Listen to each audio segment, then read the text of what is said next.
신들의 전쟁은 어느 날 갑자기 시작되지 않았습니다. 번개가 하늘을 가르기 전부터, 전사의 검이 뽑히기 전부터 이미 두 세계의 운명은 서로 다른 방향을 가리키고 있었습니다. 질서를 통제하려는 신들과 종말을 받아들인 신들이 같은 하늘 아래 선다면 그 전쟁의 끝은 과연 무엇을 남기게 될까요? 지금부터 신화 역사상 가장 거대한 두 세계관의 충돌, 올림포스와 아스가르드, 그 전쟁의 서막을 엽니다. 먼저 올림포스를 보십시오. 이곳은 혼돈을 무너뜨리고 그 위에 철저한 질서를 세운 세계입니다. 제우스의 번개는 단순한 무기가 아닙니다. 그것은 세상을 통제하는 규칙이자 거역할 수 없는 법의 상징이었습니다. 신들은 계약을 맺었고 인간에게 문명을 주었으며 태양과 계절을 관리했습니다. 올림포스의 신들에게 전쟁이란 가능한 한 피해야 할 비효율이거나 반드시 명분과 정당성이 있어야만 하는 징벌이었습니다. 그들은 믿었습니다. 완벽한 질서가 있다면 영원한 통제가 가능하다고 말이죠. 하지만 북쪽의 아스가르드는 전혀 달랐습니다. 이곳의 신들은 태어날 때부터 세상의 끝을 알고 있었습니다. 라그나로크, 언젠가 모든 것이 불타고 무너질 것이라는 피할 수 없는 예언. 그래서 그들에게 평화는 사치였고 전투는 일상이었습니다. 오딘은 지혜를 얻기 위해 한쪽 눈을 바쳤고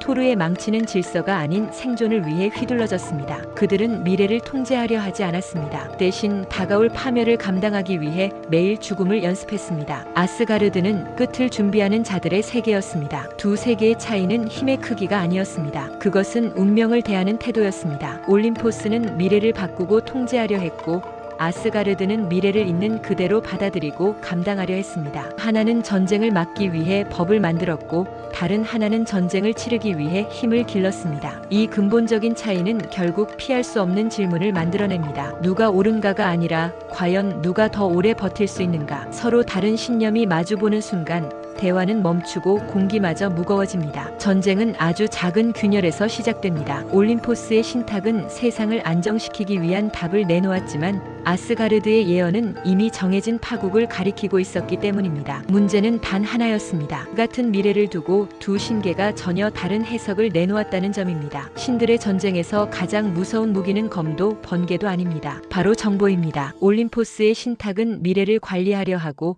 아스가르드의 예언은 미래를 각오하게 만듭니다. 오해는 의심을 낳았고 의심은 곧 적의를 불렀습니다. 사소한 국경의 마찰, 인간 세계의 재물 문제, 그리고 전령들의 엇갈린 보고, 이 모든 것이 쌓여 더 이상 말로 해결할 수 없는 임계점에 도달합니다. 그리고 신화가 강력한 이유는 전쟁을 설명하는 대신 전쟁을 기억하게 만들기 때문입니다. 번개, 방패, 망치, 룬, 세계수, 이런 오브젝트는 단순한 소품이 아닙니다. 세계의 규칙을 압축한 상징이고 전쟁의 리듬을 반복해주는 나침반입니다. 한번 각인된 상징은 다음 장면을 계속 당겨옵니다. 질서를 지키려는 신들과 종말을 준비해온 신들. 이제 이 전쟁은 피할 수 없게 되었습니다. 이것은 단순히 누가 더 강한가의 싸움이 아닙니다. 누가 더 큰 대가를 치를 각오가 되어 있는가?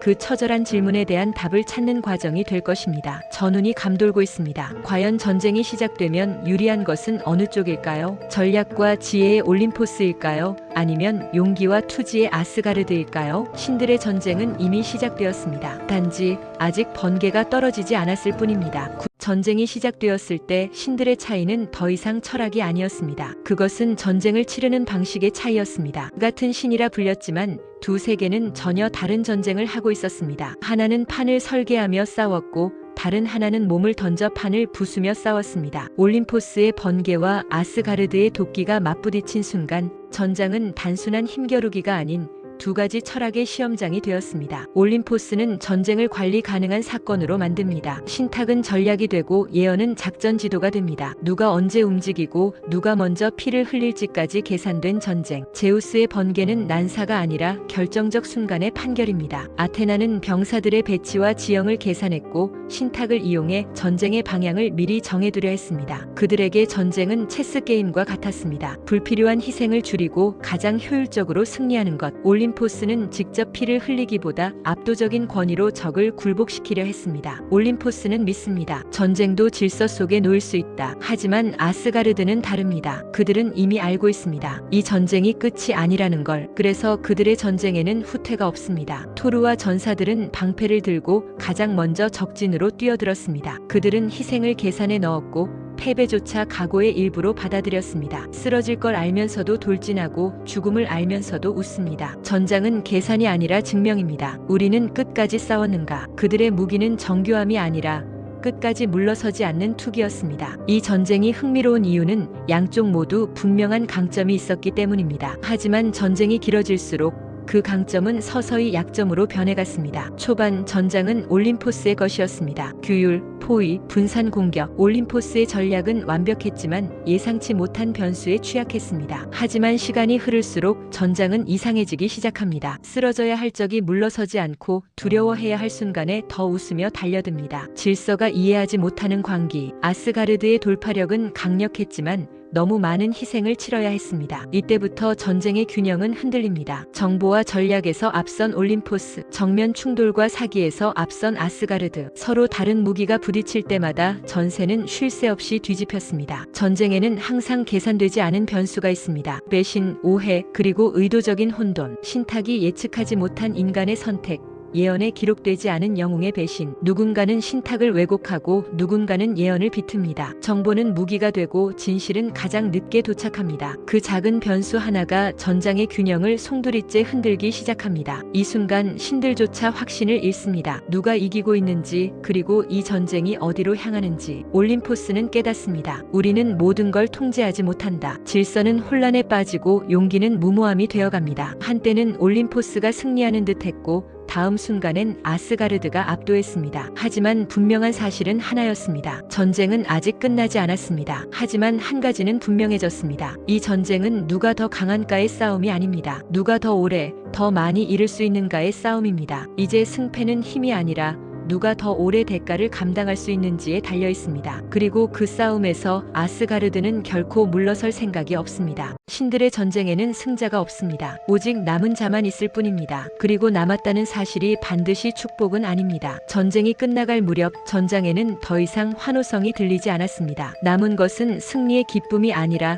싸워야 했다는 사실 그 자체였습니다. 신들조차 이 전쟁이 너무 오래 이어졌다는 것을 알고 있었습니다. 부러진 창과 깨진 방패 사이로 차가운 바람만이 불어옵니다. 이것이 그들이 원했던 질서였을까요? 아니면 이것이 그들이 지키려던 명예였을까요? 질서는 오래 버텼습니다. 올림포스는 결국 전장을 장악했습니다. 질서는 무너지지 않았고 제우스의 권위는 지켜졌습니다. 하지만 완벽할수록 깨질 때는 더 크게 무너집니다. 예언이 어긋나고 신탁이 침묵합니다. 통제하던 세계는 통제불능이 됩니다. 제우스의 손에 쥔 번개는 더 이상 가볍지 않았습니다. 지켜낸 질서만큼 잃어버린 신뢰도 많아졌기 때문입니다. 규칙을 지키기 위해 너무 많은 예외를 만들었고 권위를 위해 너무 많은 피를 흘렸습니다. 올림포스는 처음으로 묻습니다. 질서가 모든 것을 지킬 수 있었는가? 질서를 유지하는 대가는 언제나 누군가의 침묵이었습니다. 승리한 왕의 얼굴에는 웃음 대신 깊은 그늘이 드리워져 있습니다. 아스가르드는 결국 멸망합니다. 그들은 그것을 알고 있었습니다. 아스가르드는 물러나지 않았지만 승리했다고 말할 수도 없었습니다. 오딘은 이 전쟁의 끝을 이미 알고 있었습니다. 그가 바라본 것은 승리의 순간이 아니라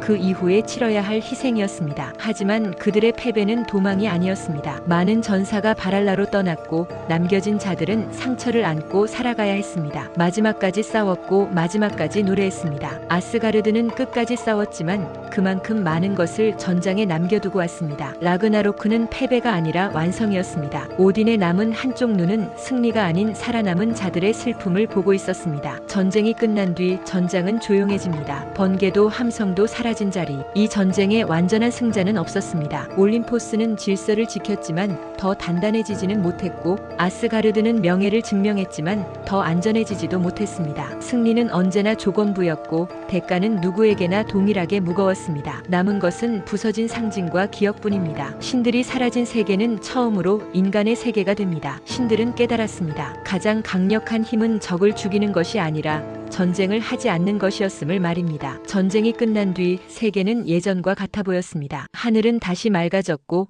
인간들은 다시 신들에게 기도를 올립니다. 하지만 그 기도 속에는 이전과 다른 감정이 섞여 있습니다. 신들도 상처를 입을 수 있다는 사실, 그 절대적이지 않은 모습을 모두가 알아버렸기 때문입니다. 신화는 그렇게 조금씩 인간의 역사 속으로 스며들기 시작합니다. 신들의 전쟁에서 가장 무서운 무기는 검도 번개도 아니었습니다. 그것은 어떤 세계를 남길 것인가에 대한 선택이었습니다. 질서만 남긴 세계는 숨이 막히고 투쟁만 남긴 세계는 너무 빨리 불타버립니다. 그래서 이 전쟁은 정답을 주지 않습니다. 질문만 남깁니다. 이 전쟁이 남긴 교훈은 단 하나입니다. 힘은 승리를 가져올 수 있지만 선택은 반드시 대가를 남긴다는 것입니다. 신들의 전쟁은 누가 더 강한가의 싸움이 아니었습니다. 누가 더 큰 책임을 질 수 있는가? 그 질문에 대한 기록이었습니다. 만약 신들이 다시 싸운다면 우리는 어떤 편에 설까요? 통제된 안전인가? 각오한 자유인가? 만약 당신이 그 자리에 있었다면 어떤 선택을 했을까요? 질서를 위해 통제했을까요? 아니면 운명을 알면서도 끝까지 싸웠을까요? 신들의 전쟁은 끝났지만 그 질문은 아직 끝나지 않았습니다. 신화는 과거의 이야기가 아닙니다. 그것은 우리가 어떤 세계를 선택할 것인가에 대한 가장 오래된 경고입니다. 두 신화의 거대한 대결을 끝까지 지켜봐 주셔서 감사합니다.